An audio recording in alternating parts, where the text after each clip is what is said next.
Academy Jammu, the way to excellence. Hello students, तो कैसे हैं आप सब लोग। मैं सुजल गुप्ता आज आप सबके लिए लेके आया हूँ एक नई video for college going students. So जो भी कॉलेज के लास्ट सेमेस्टर 6 में जाएगा, BA, BSc, BCA, semester 6 affiliated to Jammu University, cluster university analysis semester 6 का जो सिलेबस डिजाइन है, सबसे पहले आपको दिया गया है introduction to complex numbers. Introduction to complex numbers के बाद आपके सिलेबस में डाला गया है analytic functions, harmonic functions, CR equations, then your complex integration, residue, singularities। तो मेन कुछ ये कंटेंट है जो आपको स्टडी करना है कॉम्प्लेक्स एनालिसिस के अंदर।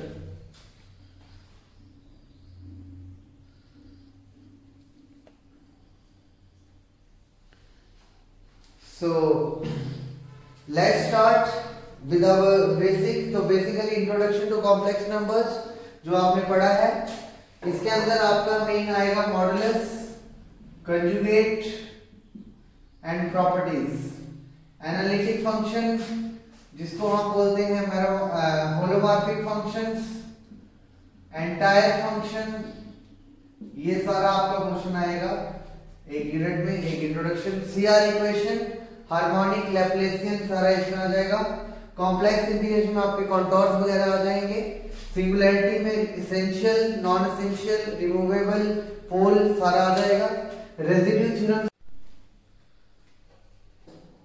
सो स्टूडेंट्स, जैसा कि मैंने आप सबको पहले भी बताया है, कॉम्प्लेक्स एनालिसिस सेमेस्टर 6 में हमने कॉम्प्लेक्स नंबर्स पे काम करना है, जैसे हमने सेमेस्टर 3 में रियल एनालिसिस पे काम किया गया था। तो अगर आप मेन बुक उठाओ तो आपका सिलेबस मिलेगा इंट्रोडक्शन टू कॉम्प्लेक्स नंबर, जिसमें कॉम्प्लेक्स नंबर होता क्या है, इसका अलजेब्रा क्या है, मॉडुलस क्या है, कंजुगेट क्या है, पोलर फॉर्म एंड और आपका आर्गुमेंट वगैरह जो है आपका फर्स्ट यूनिट में आ जाएगा। Analytical function, holomorphic functions, entire वगैरह मिल सकता है। देन आपको एक चीज मिल सकती है, limit, continuity and differentiability in complex numbers. Limit, continuity and differentiability. After this there will be CR equation, Cauchy-Riemann equations, important topic। Then complex integration है, residues हैं and singularities हैं। तो मेरे अकॉर्डिंग ये जो है मेन स्ट्रक्चर रहता है कॉम्प्लेक्स एनालिसिस को स्टडी करने का। So first of all let's begin with your syllabus। तो introduction to complex analysis unit 1 lecture number 1। So mark your heading on your notebook as complex numbers or introduction to complex numbers, introduction to complex numbers, unit number 1, lecture number 1। so number 1 में आपको यहां पे use करना है complex number. तो आपको पता है कॉम्प्लेक्स नंबर को डिनोट किया जाता है Z से। कॉम्प्लेक्स नंबर किस फॉर्म का होता है, a plus iota b, where a and b are real constants. i आपका यहां पे क्या है, i।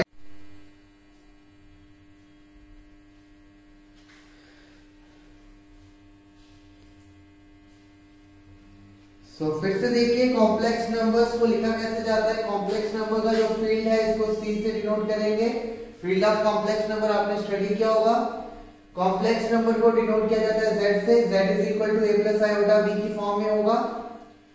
Any number of the form, definition भी यही है इसकी, any number of the form a plus iota b is said to be complex number, a number of the form a plus iota b is called complex number and is denoted by z. And field of complex number क्या होगा? C is equal to Z belongs to complex such that Z is equal to a plus iota b, where a और b किसको belong करेंगे? Real constants, where a and b are real constants. Clear है यहाँ तक? Next आपको पता है iota जो है सिंबॉलिकली या मैथमेटिकली आपका जो आयोटा है, आई जो होता है इसको बोलते हैं iota, iota and i is what? I is your under root of -1. आई की वैल्यू रहेगी अंडर रूट ऑफ -1. जब दोनों तरफ आप स्क्वायर करोगे आयोटा का square this iota square is equal to -1. Okay, clear है यहां तक? एग्जांपल लिखना 2 + 3 iota -4 + 5 iota 7 - 3 iota 2 3 iota etc. are the examples of complex numbers.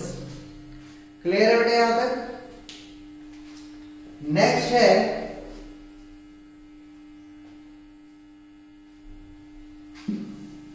Power of iota. Next is your power of iota. Next heading is power of iota. So power of iota क्या होता है बेटा? Power of iota, iota square is equal to -1. Iota cube can be written as iota into iota square. Iota square को लिखा -1, this will become minus iota. Iota 4 iota square into iota square, this can be written as iota square का whole square -1 का square, this is equal to 1. Iota raise power 5 iota. So iota raised to power 5 can be written as iota 4 into iota. Iota 4 is equal to 1 into iota. This is iota. Iota 6 iota 5 into iota or iota 3 का square. iota 3 क्या है? iota cube minus iota का square. तो this is equal to minus iota square minus of -1. This is again equal to 1.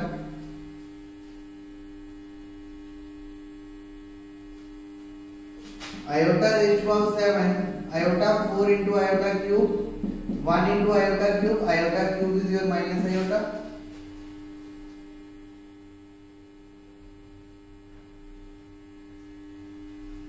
Iota 6 को आप लिख सकते हैं iota 4 into iota square. This is 1 into -1, so answer is -1. यहाँ पे माइनस आएगा, ये चेक कर लेना आप. माइनस का स्क्वायर प्लस हो जाएगा, आयोटा स्क्वायर इज -1. ये ठीक कर लेना. आयोटा 6 में आएगा आयोटा 5 इनटू आयोटा या आयोटा 3 का स्क्वायर. आयोटा 3 को आप लिख सकते हैं माइनस आयोटा का स्क्वायर करोगे माइनस का square plus iota square is -1. ठीक है, तो आयोटा 8 क्या आएगा? आयोटा 4 का square, this is equal to 1 का square, that is equal to 1. तो इन जनरल लिख लीजिए, जब कभी भी आयोटा 4n की फॉर्म में होगा, आयोटा 4n + 1 की फॉर्म में होगा, आयोटा 4n + 2 की फॉर्म में होगा, आयोटा 4n + 3 की फॉर्म में होगा, तो क्या होगा? जब कभी भी आयोटा 4 का मल्टीपल है आंसर हमेशा 1. जब कभी भी आयोटा 4n + 1 की फॉर्म में आंसर हमेशा -1.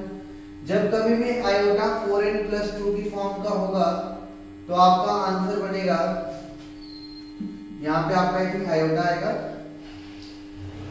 आयोटा 4n + 2 -1, आयोटा 4n + 3 हमेशा माइनस आयोटा होगा. तो ये आपका ट्रिक भी है, 11th क्लास में भी आप लोग करते हो. आयोटा की पावर अगर इतनी है तो उसकी वैल्यू क्या आएगी, तो आपने ये निकाला होगा सारा. तो this is your power of iota. Next definition is equality of two complex numbers. Equality of two complex numbers. The definition is equality of two complex.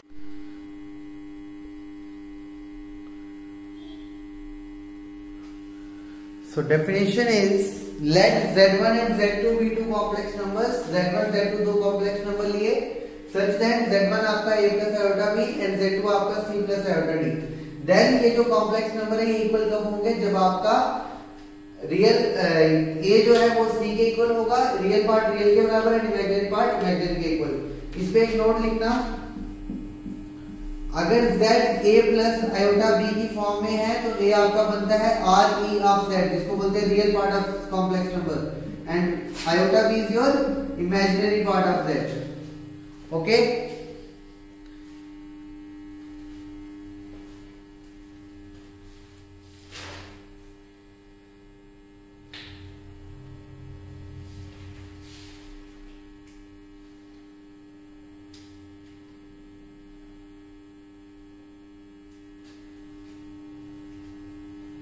सो यहां से आपका रियल पार्ट ऑफ z क्या आएगा, a, and imaginary part of z is your b।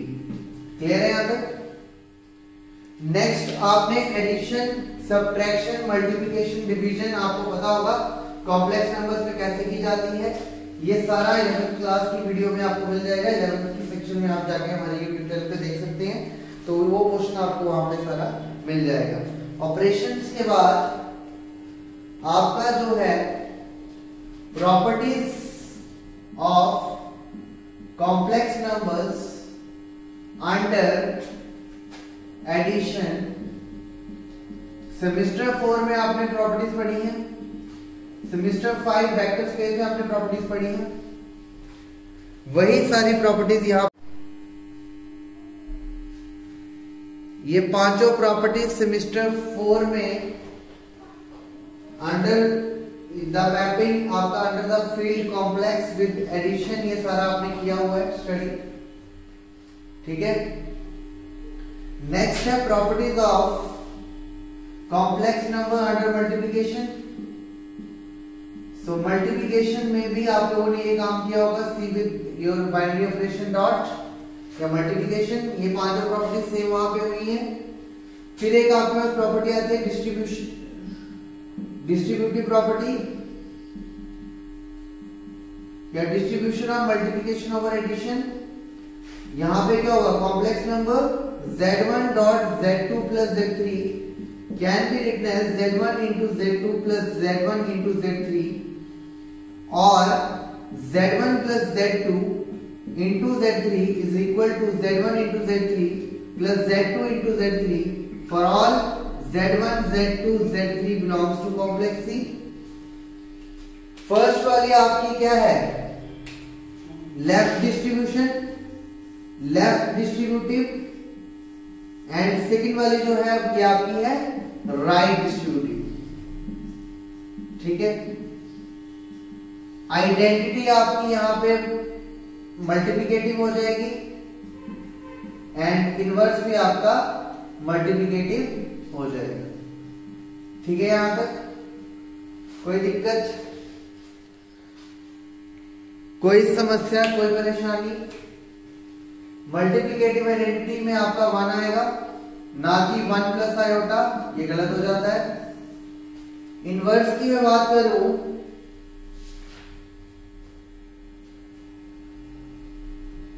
So inverse के लिए आपके पास a plus iota b को ऐसा किसके साथ मल्टीप्लाई करो, अगर ये कोई कॉम्प्लेक्स नंबर है इसको मल्टीप्लाई किससे करना पड़ेगा,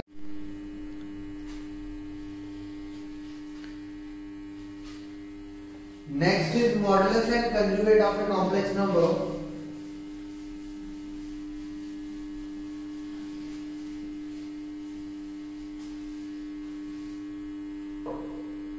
next is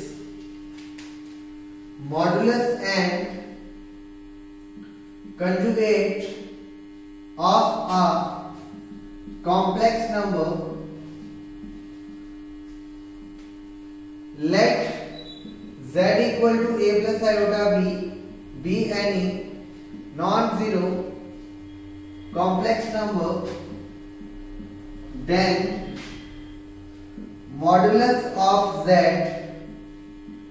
denoted by mod z and is defined as mod z equal to under root a square plus b का स्क्वायर। ठीक है बेटा, for z equal to a plus iota b, then conjugate of complex number z denoted by z bar and is defined as z conjugate is equal to a plus iota b का conjugate and this is equal to a minus iota b for all z belongs to complex. So these are the definitions of modulus and conjugate of a complex number.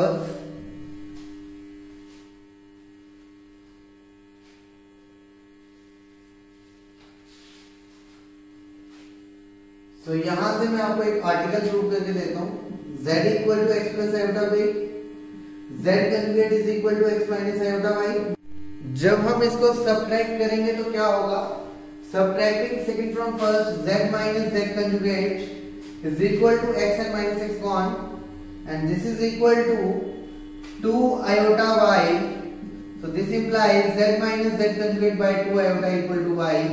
This implies imaginary part of complex number is equal to z minus z conjugate by 2 iota. So these are your deductions from with the help of modulus and conjugate of complex numbers. Next is geometrical representation of a complex number.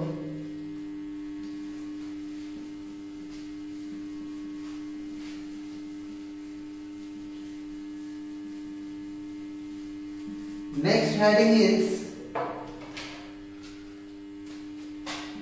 geometrical representation of a complex number. Geometrical representation of a complex number. So इसमें आपने करना क्या है? Geometrical को vector representation भी कहते हैं. ठीक है बेटा? Geometrical representation or vector representation of a complex number. So ध्यान से देखिए, कार्टेशियन प्लेन लिया, this is your origin, this is your x-axis, this is your y-axis. मान लेते हैं हमारे पास कोई एक कॉम्प्लेक्स नंबर है, let it be z equal to a plus iota b. तो x-axis पे कितना डिस्टेंस पे होगा?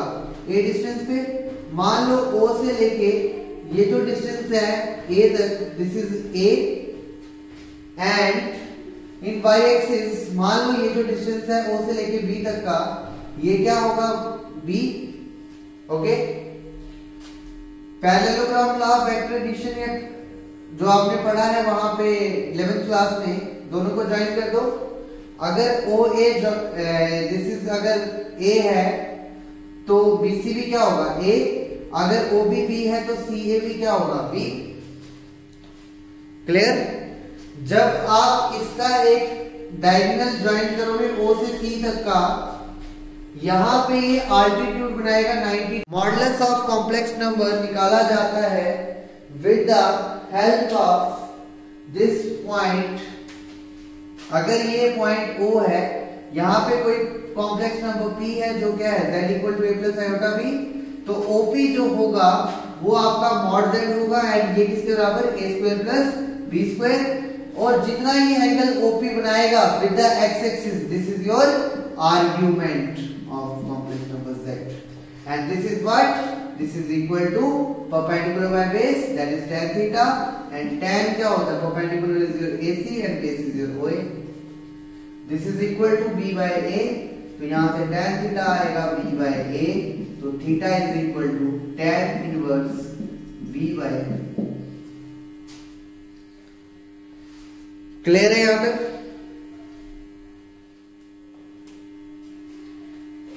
इसको बोलते हैं XY प्लेन. कॉम्प्लेक्स प्लेन भी इसको ही बोला गया है, एंड जहां पे आपको आर्गुमेंट मिले, आर्गेन प्लेन भी इसी का नाम है. ठीक है बेटा? तो इस डायग्राम से आपको इस डायग्राम से हमने मॉडुलस का कंसेप्ट सीखा. अब इसी डायग्राम को थोड़ा सा चेंज कीजिए. मान लेते हैं ये कोई कॉम्प्लेक्स नंबर है z equal to a plus iota b.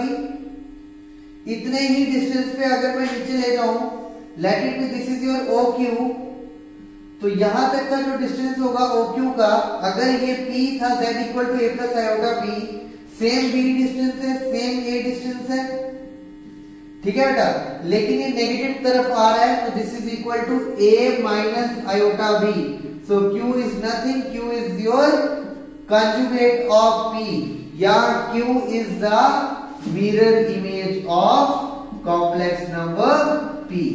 तो बेसिकली जब कभी भी रियल एक्सिस सेम रहे, जब कभी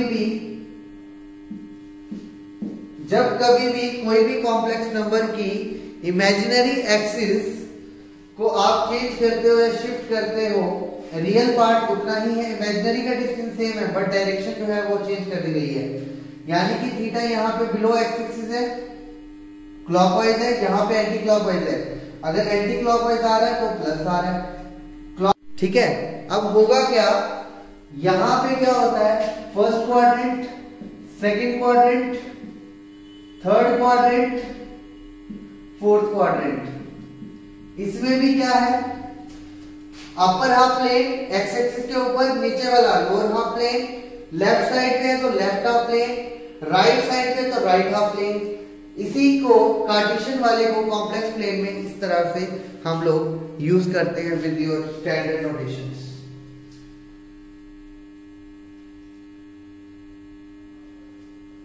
एम्पलीट्यूड ऑफ z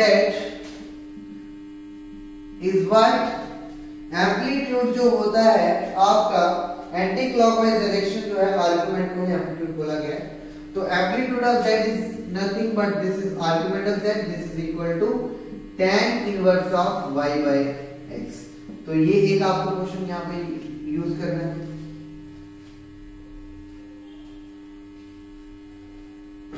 एक नोट और लिखना है इसमें छोटा सा, देन हम इसकी कॉम्प्लेक्स रिप्रेजेंटेशन पोलर फॉर्म करते हैं।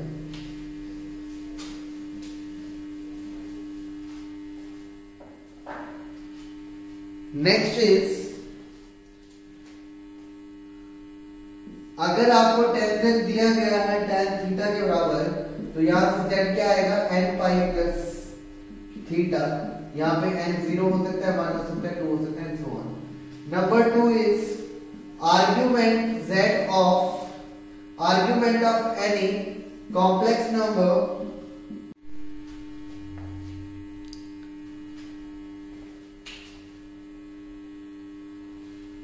Next is principal range. फिर से देख लीजिए, अगर आपका tan z tan थीटा के बराबर है, z किसके बराबर होगा, n पाई प्लस थीटा, क्योंकि tan अपने n पाई के बाद वैल्यू सेम लाएगा। इसी तरह argument of any complex number is infinite value number, उसकी वैल्यू कुछ भी हो सकती है। अगर आपका थीटा एम्पलीट्यूड ऑफ z के बराबर है, तो 2n पाई प्लस थीटा किसके बराबर होगा, उसको भी हम एम्पलीट्यूड ऑफ z बोलेंगे जब आपका n इंटीजर है। पॉजिटिव नेगेटिव में वो वैल्यू सेम रहेंगी।